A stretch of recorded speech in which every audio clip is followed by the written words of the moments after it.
হে everyone, good morning. আজকে হচ্ছে শুক্রবার। আজ হচ্ছে 19 তারিখ। হ্যাঁ, আজকে 19 তারিখ। আজ শুক্রবার আর এখন সকাল প্রায় 9:30 বাজে। হ্যাঁ, এখন 9:30 বাজে। আর এত ঠান্ডা, এখনও ঠান্ডা তো কমার নামই নিল না, মানে বরঞ্চ ঠান্ডা বাড়ছে। বাইরের অবস্থা কি, চলো গিয়ে দেখাই। আর সকালবেলা যেগুলো কাজকর্ম থাকে, উঠে মানে স্নান ধান হয়ে গেছে আমার। আর তারপরে আর বিছানা হচ্ছে এই যে লেপ দিয়ে এভাবে ঢেকে রেখেছি। বিছানাটা না ঠান্ডা হয়ে যায় দুপুরবেলা শুতে গেলে, তো এইভাবে ওই জন্য ঢেকে রেখেছি লেপ দিয়ে। বিছানা উঠে ঝেড়ে ঝুড়ে সমস্ত কিছু মশারি তুলে তারপরে এভাবে রেখেছি। যাই হোক, ওদিকে মা পুজো দিচ্ছে। তো চলো, নতুন একটা দিন, নতুন একটা সকাল তোমাদেরকে সাথে নিয়ে শুরু করা যাক। আর চলো বাইরের ওয়েদারটা একবার দেখাই। আর আমার এই যে ভেতরে জ্বর আসছে, তার জন্য জ্বর ঠোসাটা এখনো চলছে, উনি কমেননি এখন। তো চলো বাইরে যাই, একবার তোমাদের দেখাই। দেখো, সকাল 9:30, আর আজকের ওয়েদার কুয়াশায় কিছু দেখাই যাচ্ছে না।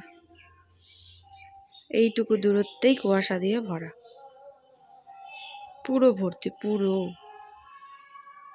আর এই যে পোষগুলো সব টিন বেয়ে বেয়ে পড়ছে বারান্দায়, এই যে।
তারপরে দেখছি হালকা হালকা একটু রোদ উঠেছে, কুয়াশার ভাবটা একটু একটু করে কেটে আসছে।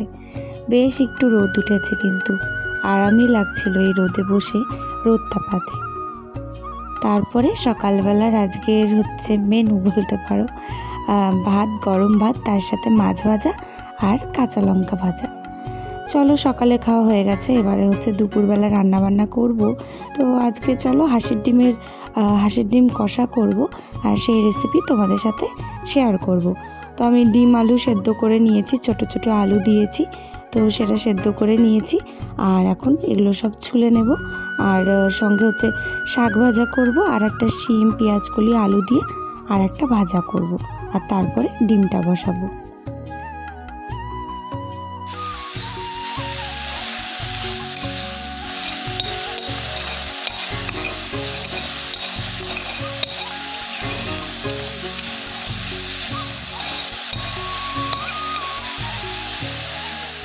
চলো তাহলে হাঁসের ডিমে ছোট আলু আর ছোট ছোট পেঁয়াজ দিয়ে ঠিক ডিম কষাটা আমি কিভাবে করি তোমাদের সাথে আজ এই রেসিপিটা শেয়ার করি।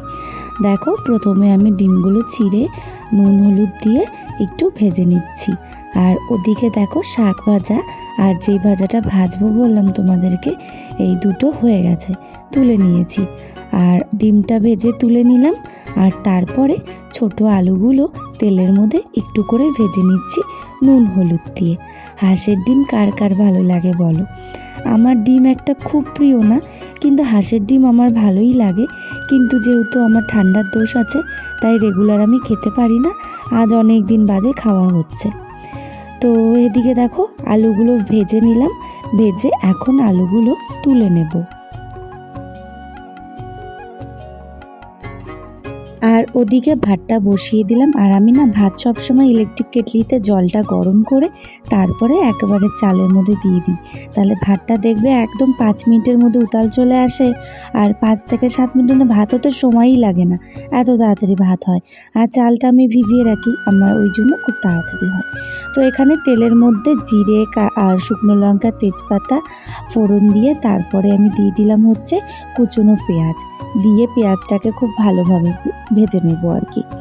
যে কোনো দেখবে পেঁয়াজ রসুনের রান্নাতে পেঁয়াজ আর হচ্ছে রসুনটা খুব ভালোভাবে ভাজতে হয়, নয়তো তরকারির কিন্তু স্বাদ হবে না। পেঁয়াজ রসুনের কাঁচা গন্ধ থেকে যায়, যেটা খুব খারাপ লাগে খেতে। তো এখানে আমি ছোট ছোট পেঁয়াজ, গোটা পেঁয়াজগুলো দিয়ে দিলাম। এটা আমাদের বাড়িতে খুব চলে আর কি, তোমাদের দাদাভাই ভীষণ পছন্দ করে। তো ওর জন্য আমার স্পেশালি করা। ও ডিম খুব ভালোবাসে, আমি যতটা না ভালোবাসি তার অনেক গুণ বেশি ও ডিম ভালোবাসে।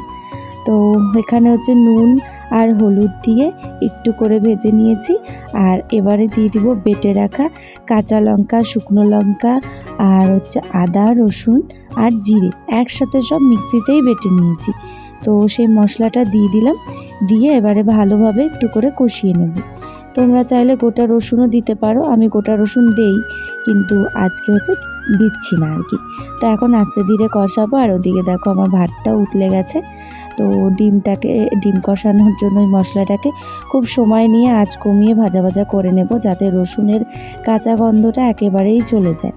তোমাদের দাদাভাইয়ের হাতে ডিম কারি খুবই ভালো হয়, ও এত সুন্দর করে বানায়। আমি সব কড়াইতে দিয়ে দিই সমস্ত কিছু, কিন্তু আমি পরিমাণগুলো দিই, কিন্তু ও দাঁড়িয়ে শুধু হয়তো নাড়াচাড়াটাই করে। তবুও কেন জানি ওর হাতে একটা আলাদাই স্বাদ হয়, খুব ভালো লাগে। কখনো রান্না করলে রেসিপিটা শেয়ার করব। ও তো খুব একটা রান্না করেই না, মানে খুব একটা কি করে না বললেই চলে, পিকনিকেই শুধু করেছিল, এরকমই আর কি হয়। যাই হোক, তো দেখো ডিম আর ওই ভেজে রাখা আলু এগুলো দিয়ে দিলাম, দিয়ে এখন আস্তে আস্তে কষাবো। আর খানিকটা একটু জল দিয়েছি, আর তারপর আমি একটু হালকা টমেটো সস দিলাম, দিয়ে এবারে আস্তে ধীরে এটাকে কষিয়ে নেব। আঁচ কমিয়ে কমিয়ে আর একটু করে জল দিব, কেন কি যাতে তলায় লেগে না যায়। তো এইভাবে করবো। আর কতটা দেখো দেখতে লোভনীয় হয়েছে। তো এইভাবে ডিমটা কষিয়ে নেব, আর নামানোর আগে একটু গরম মশলার গুঁড়ো দিয়ে নামিয়ে নেব। আর তোমরা যতটা চাও ততটা গ্রেভি রাখতে পারো, আমি তো ঝোল করব না, তো সেরকম রাখিনি। তো গরম মশলা দিয়ে এবার ঢাকা দিয়ে দিব, আর কিছুক্ষণ পরে নামিয়ে নেব। তাহলে হাঁসের ডিমের কষা একদম রেডি।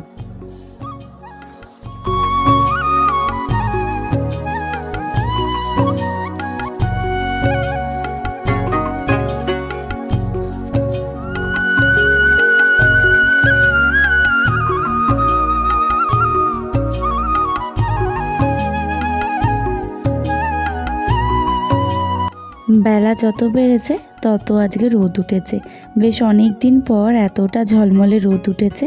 তাই রান্না শেষ করে এসে এখানে রোদটা পাচ্ছি, আমার বাড়ির সামনেই আর কি সব থেকে বেশি এই গলিতে রোদটা পড়ে। তো এখানে বসে রোদটা পাচ্ছি, আর গরমের চোটে শীতের সমস্ত কিছু খুলে ফেলেছি।